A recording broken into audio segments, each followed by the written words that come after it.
There's two niggas I felt like backdooring me. I swear to God. And I never swear. See, I just did some shit I won't really never do. Lil Baby and that nigga Tyler. Tyler for sure. For sure. And I'm gonna show you how niggas is kind of whatever. This nigga, baby, if you want to fight, nigga, I still get in with you. What's poppin'? Because I ain't gonna lie, the disrespect that I'm about to go up off of this nigga, I don't know him. But nigga, I control this rap game, nigga. Hey, that's I control this rap game. When will these streamers learn that real life comes with real consequences for the kind of reckless talk they push online? For DJ Akademiks, that lesson arrived fast. What happened was not random, and it was not impulsive. It was deliberate. According to the narrative that spread immediately afterward, Lil Baby did not confront him directly. Instead, a message was sent through action, and the way it unfolded made one thing clear. The internet does not exist in a vacuum, and influence comes with weight. What shocked people most was not just the confrontation itself, but how it allegedly happened. The strategy used to get past security raised eyebrows across the industry. This was not sloppy or emotional. It looked planned. Before that part of the story even makes sense, the full sequence has to be understood, because this was not about one comment or one livestream moment. It was about years of pressure, resentment, and power clashing in public view.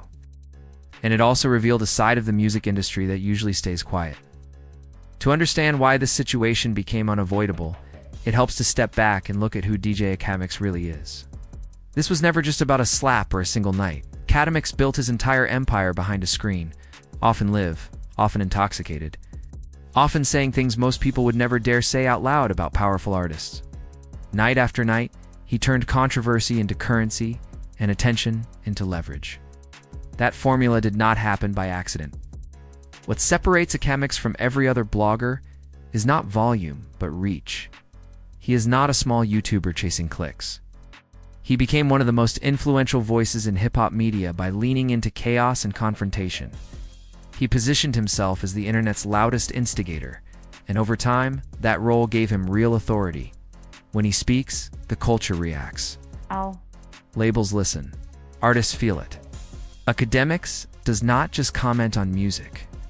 He shapes narratives. His platform reaches millions daily, and his commentary has repeatedly shifted public opinion in real time.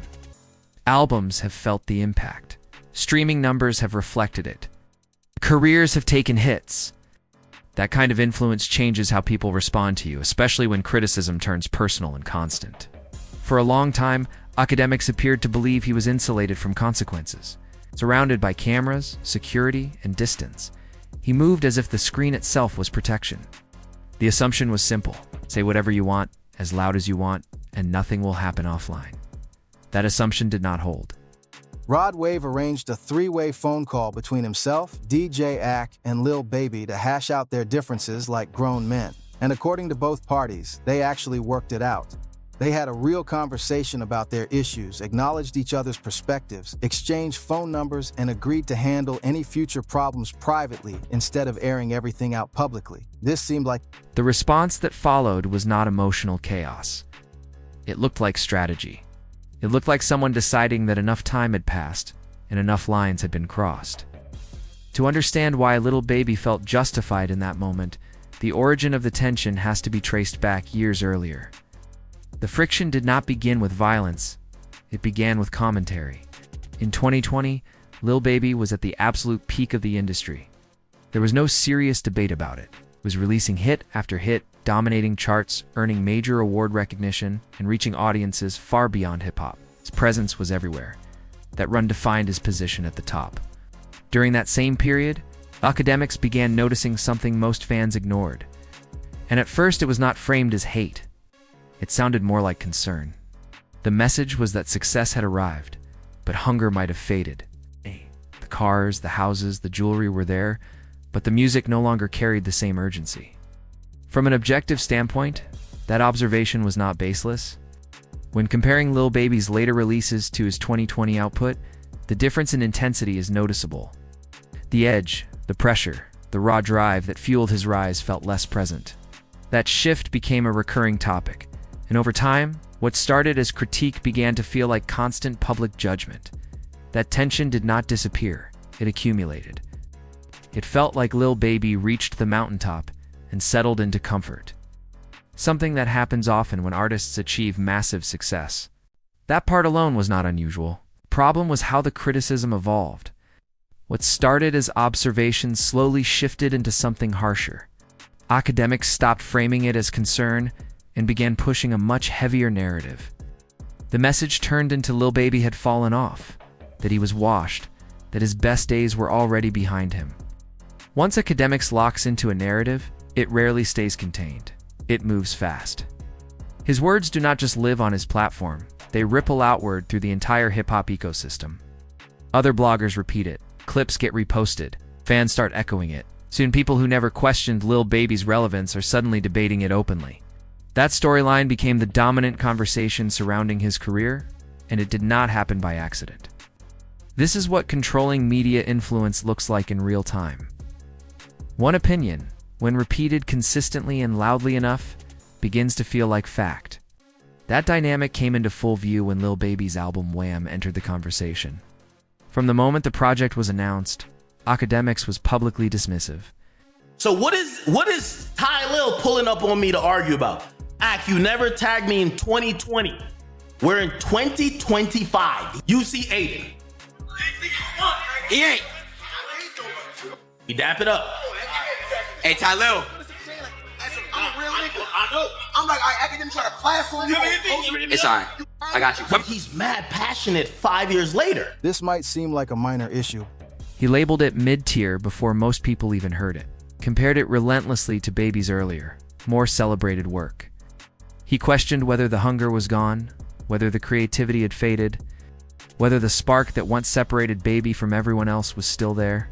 The result was not subtle. The album underperformed, is not speculation. Akademiks' sustained criticism shaped expectations before release, and expectations influenced behavior. Streaming numbers did not reach their potential. Sales stalled. Perception was already damaged before listeners pressed play. That is the level of power being discussed here, the ability to frame an artist's work negatively before the audience experiences it for themselves. Lil Baby was not willing to absorb that quietly.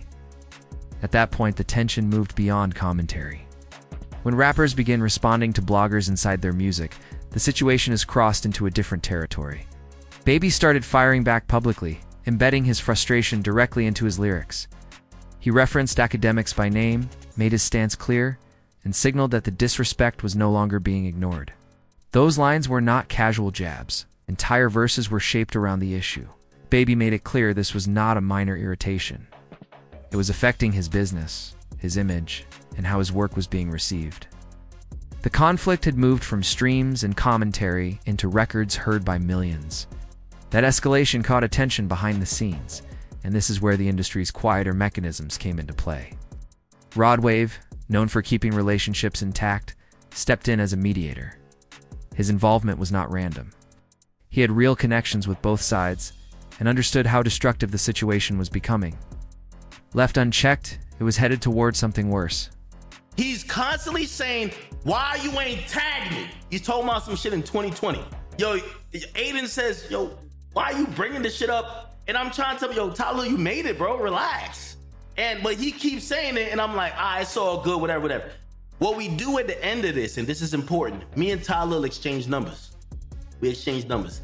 This is gonna mean the utmost chat when I get to the end of the story. Rod Wave arranged a three-way phone call between himself, DJ Akademiks, and Lil Baby. The goal was simple: let's talk it out privately before it spiraled further.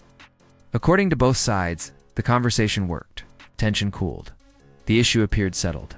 On the surface, the conflict was resolved, and it seemed like the situation had finally been contained. They spoke directly. Issues were laid out without posturing. Both sides acknowledged how the situation had escalated and why. Phone numbers were exchanged, and there was a clear agreement that any future problems would be handled privately instead of being played out in public. At the time, it looked like a rare moment of maturity in an industry where ego usually wins. From the outside, it appeared to benefit everyone involved. Akademiks could continue operating without being locked in constant conflict with one of the biggest artists in the industry. Lil Baby, on the other hand, Described as a right-handed slap and immediately takes off running. After we drove off, remember, he swings, misses, because I was kind of like this. He swings into the car, Misses, like he hits the shit. They drive off. I'm like, what the f? It's only one nigga. I'm like, bro. Could focus on his music without facing non-stop negative framing from one of hip-hop's most influential media voices. Baby and his team understood exactly how powerful Akademiks' platform was, and they treated it accordingly. When Lil Baby began preparing his next major project, that understanding became very clear. Behind the scenes, he reportedly paid DJ Akademiks $30,000 to ensure the upcoming album would not be met with excessive criticism. On the surface, that arrangement suggested peace. Everything appeared settled. Boom. And he said something. I swear to God, right hand of God. I smacked the shot out of him. I smacked the shot out of him. Right hand of God, bro. I smacked the shot out of him. You smacked Akademiks? Yes. And then listen, after I smacked him, listen. The conflict seemed closed. That assumption did not hold. What followed was not emotional, it was deliberate. The move that came next was one of the most calculated backdoor plays seen in recent hip-hop history, and the execution revealed a level of planning that did not happen overnight. The setting matters. This took place at a brand risk event in March of 2025. That detail is critical because it eliminates the idea of coincidence. Akademiks' presence there was known. His schedule was predictable. The environment was controlled. He was working, surrounded by his security, operating under the assumption that this was a professional space. While Akademiks moved comfortably through the event, Lil Baby's assistant, known as K-Rich, was already several steps ahead. The plan did not rely on force or chaos. It relied on access, and that access came through someone else. Yo, hop out the car and go see who the nigga who swung at us, who he's with. He calls me, yo, he's in a Lambo with Lil. I was just in an argument with Lil at brand risk. He said, you want me to do something? I said, don't do nothing. Come back in the car. He gets back in the car. I said, I'll handle it. And yo, when DJ Ak got on stream the next day, this man was absolutely crashing out. I'm talking about a level of anger and frustration that we rarely see from him, even though he's known for his passionate reactions. The strategy involved streamer Lil, who became an unwitting piece of the operation. Earlier that same day, Lil approached Akademiks to address unresolved issues dating back to 2020. During the quarantine period, when online content was booming, Akademiks had used some of Lil's videos without proper credit. As two casual observers, that might sound minor. For content creators trying to build momentum, visibility, and credit are everything. Proper tagging can be the difference between staying invisible and breaking through. Lil had carried that frustration for years, and this event gave him the opportunity to address it directly. He confronted Akademiks. The conversation was calm. Akademiks listened, acknowledged that proper credit should have been given. They exchanged phone numbers as the issue appeared resolved. Yo, Lil Baby, eat a nigga. I'm not even gonna address it. Lil Baby, you eat a nigga. Because I don't know this nigga. And I'm gonna tell you why I'm getting that Lil Baby. Because I've been waiting for this. Nigga, I can't take it out on a nigga I don't know. Nigga, I'm up tens of millions of dollars taking it out on this boss. Yo, Lil Baby, if this is what you believe or he believe, both y'all niggas eat a dick, nigga. Whatever y'all think, that's what it is. Both y'all niggas eat a dick. From that moment forward, Lil was no longer a stranger. He was a fellow creator with legitimate business ties. That interaction mattered more than anyone realized at the time. It positioned Lil as someone security would not view as a threat. It established familiarity. It gave K-Rich exactly what he needed. A clean opening, built on trust, inside a space where Akademiks believed nothing could happen. Lil was waved through all 8 of Akademiks' security guards without resistance. They recognized him. They had just seen him speaking with Akademiks earlier. Nothing about his presence raised alarms. To them, this looked legitimate. He walked directly up to Akademiks' car window and started what appeared to be a casual, friendly conversation. From Akademiks' perspective, everything felt normal. This looked like routine industry networking, the kind of interaction he experiences constantly. What Akademiks did not realize was that this conversation was only half the play. There's 2 niggas I felt like backdooring me. I swear to God. And I never swear. See, I just did some shit I won't really never do. Lil Baby and that nigga Lil. Lil for sure. For sure. And I'm gonna show you how niggas is kind of whatever. This nigga, baby, if you want to fight, nigga, I still get in with you. What's poppin'? Because I ain't gonna lie, the disrespect that I'm about to go up off of this nigga, I don't know him. But nigga, I control this rap game, See, nigga. that's I control this rap game. While Ty Lil held his attention and kept him comfortable, K. Rich was moving in behind him. Security noticed K. Rich, but they also noticed who he was with. Ty Lil's presence did the work for him. If Ty was cleared, then anyone walking alongside him was assumed to be safe as well. No questions were asked. No one intervened. The plan relied on that exact assumption. Feeling completely at ease, Akademiks rolled his car window all the way down. He had no reason to be cautious. He believed this was simply a quick exchange, maybe even the start of another professional connection. In that moment, the environment felt controlled, safe, predictable. That is when the coordination became clear. Ty Lil suddenly stepped back from the window. Timing was precise. The second the opening appeared, K. Rich stepped forward. Without hesitation, he struck Akademiks directly in the face. Akademiks later described it as a right-handed slap. It was fast. It was targeted. The moment it landed, K. Rich took off running. The aftermath revealed even more. Later that night, Akademiks tried calling Ty Lil repeatedly. Not once or twice, but over and over. Around 15 calls in total. None were answered. No callback. No message. No explanation. No attempt to distance himself from what had just happened. That silence changed everything. Akademiks realized he had not just been caught off guard. He had been set up. The phone number exchange earlier that day was not about resolving old issues. It was about establishing proximity and trust. That connection was the key that allowed the entire plan to work. Akademiks' team eventually decided to return to the club, hoping to find K. Rich and get answers directly. When they arrived, security spotted K. Rich sitting inside a Lamborghini Urus with Ty Lil. That image erased any remaining doubt. This was not random. This was not impulsive. These two were together, and the incident had been planned. The next day, Akademiks went live. What followed was not calculated commentary, it was raw. Lil Baby's team gave me $30,000 for that last album that dropped. And I had to really be neutral and be nice. But I don't fuck with no nigga who think they could play with me like that. 30,000 is nothing. He was visibly furious, venting with a level of anger rarely seen from him, even given his reputation for emotional reactions. He called out Lil Baby directly. He made it clear he was not willing to let the incident slide, spoke openly about retaliation and consequences. Then things escalated further. Akademiks did not keep the confrontation public. He picked up the phone and called Lil Baby directly. And Baby answered. His response was calm, controlled, almost rehearsed.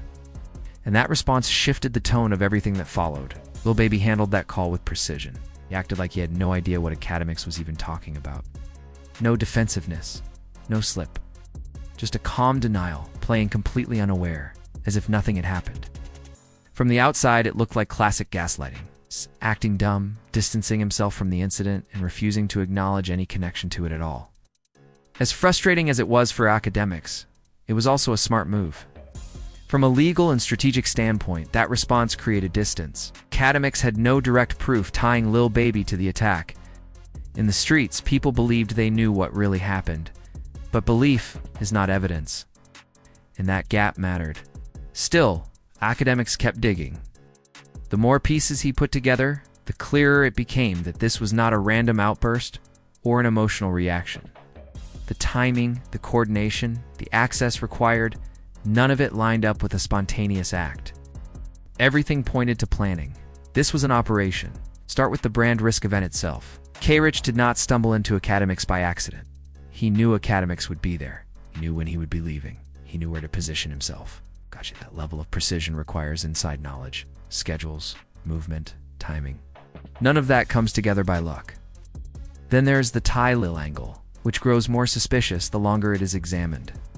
That earlier conversation about the 2020 tagging issue appeared genuine on the surface, but the timing raises questions. Was it really about resolving an old grievance? Or was it designed to establish trust and proximity for later use? The interaction created familiarity. It created clearance. It happened on the same day everything unfolded. What truly convinced Akademiks this went deeper came later that night. After the incident, he ended up at another Miami club, Booby Trap, with Trippie Redd. They were inside, spending money, moving normally. At some point, someone informed Akademiks that Lil Baby was about to arrive at the same club. When Lil Baby walked in and saw Akademiks in the building, he immediately turned around and left. He did not go to his reserved section. He did not stay briefly. He exited right away. That moment stood out. If Lil Baby had nothing to do with what happened the night before, there would have been no reason to avoid the situation. He could have stayed and enjoyed the night like normal. Instead, he removed himself as soon as he saw Akademiks.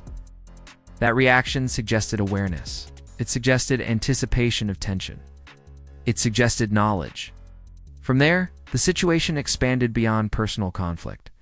Akademiks began connecting this incident to broader industry politics that most fans never see.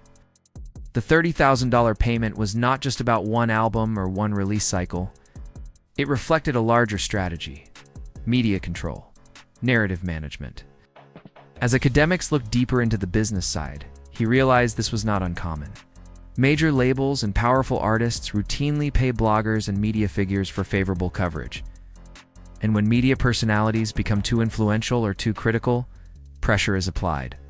Sometimes quietly, sometimes publicly, sometimes through intimidation. What happened was not just about Lil Baby and Akademiks. It exposed how power actually moves behind the scenes. Think about the logic behind it. When financial arrangements and business relationships fail to control a media personality, the next lever becomes fear, not chaos, not public threats. Intimidation that is subtle enough to deny, but loud enough to be understood. And there is no clearer message than physical disrespect that exposes how thin the line of protection really is. When this situation is broken down carefully, it becomes clear this was not an emotional reaction or a moment of lost control. It was calculated. Every step served a purpose, and every outcome aligned with a broader strategy. Whether someone agrees with the method or not, the execution achieved multiple objectives at the same time. First, it sent a direct message to DJ Akademiks. For years, he operated with the belief that his security detail, his media status, and his influence insulated him from real-world consequences. He spoke recklessly because he believed distance and authority made him untouchable. That belief was shattered. The incident forced him to confront the reality that influence does not equal immunity. Second, it communicated something to the wider hip-hop community. Lil Baby was no longer positioned as an artist willing to absorb disrespect quietly, even when it came from powerful media figures. In a culture where reputation carries weight and respect defines standing, the message was clear. He would not allow narratives to be shaped unchecked. That perception matters, regardless of whether it is spoken aloud. Third, and most importantly, the retaliation was carried out without a direct trail. There was no explicit order, no recorded instruction, no moment that could be cleanly traced back. The conflict was never officially declared over, and that ambiguity mattered, created plausible deniability while still allowing the outcome to unfold. That is not impulsive thinking, that is chess. By keeping his hands technically clean, Lil Baby protected himself legally while still achieving the result. It mirrors the kind of indirect strategy used by executives and politicians, where objectives are met without direct exposure. Result is separation between action and accountability. What makes the operation even more sophisticated is the use of Ty Lil. Bringing in someone from Akademiks' own world, someone with a legitimate reason to approach him, created the perfect cover. Ty Lil was not seen as a threat. He was seen as a peer. That familiarity neutralized security without force and created an opening that could not have existed otherwise. Akademiks' greatest strength has always been his platform, his voice, his ability to control narratives and shape perception. In response to what happened, that was the weapon he reached for. He made it clear he intended to use that influence to retaliate, promising consequences of his own. But the situation had already shifted. The power dynamic was no longer one-sided. The incident exposed something Akademiks had overlooked for years. Control over narratives does not eliminate vulnerability. And once that realization sets in, the game changes permanently. After that moment, Akademiks went harder on Lil Baby than ever before. The criticism intensified. It was no longer limited to music. He began dissecting business decisions, questioning judgment, and pulling personal matters into the conversation. From Akademiks' perspective, this was retaliation using the only weapon he fully controlled, his platform. But the incident had shifted the ground beneath him. Before this happened, Akademiks operated with the image of being untouchable.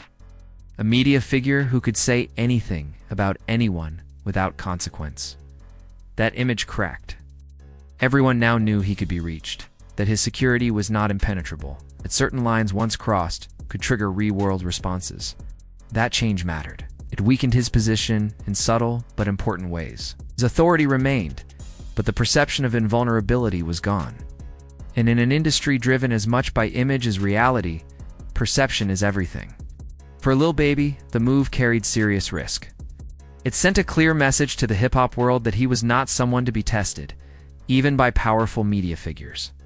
That stance strengthened his reputation in some circles. At the same time, it introduced new exposure. Law enforcement attention, industry scrutiny, media figures who might now see him as a liability rather than just an artist. This is how power clashes actually play out behind the scenes. There are no clean victories. Every move creates consequences that extend far beyond the initial moment. What looked like a single incident was really the collision of influence, ego, money, and control. The story does not end neatly. It lingers. Because once boundaries are crossed, they cannot be uncrossed. And once a message is sent, it cannot be unheard.